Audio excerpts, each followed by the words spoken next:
Балалар, бүгін бізде көркем әдебиет сабағы. Көркем әдебиет сабағында не өтеміз? Ертегілермен танысамыз, я? Қандай ертегілерді білесіңдер?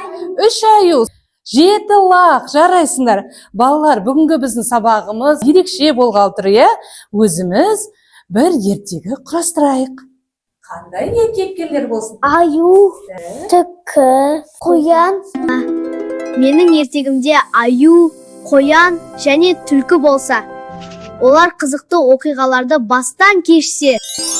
Ертеде бір қалың орманның ішінде өте жалқау аю өмір сүріпті. Ол гүлдердің арасында ұйықтағанды ұнататын. Кейін істермін деп күнін өткізе беретін. Бір күні қоян жүгіріп келіп: Аю, маған көмектесші. Қысқа сәбіз жинауымыз керек. Менің ұйқым келіп тұр. Өзің жинай бер. Аю, кел.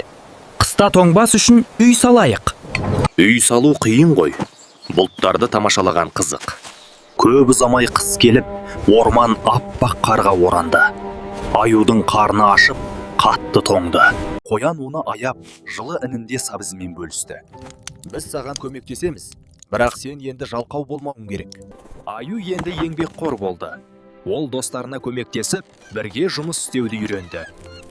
Осылайша балалардың қиялынан әдемі бір ертегі дүниеге келді. Бұл кітапты апайлары күнде балаларға оқып береді.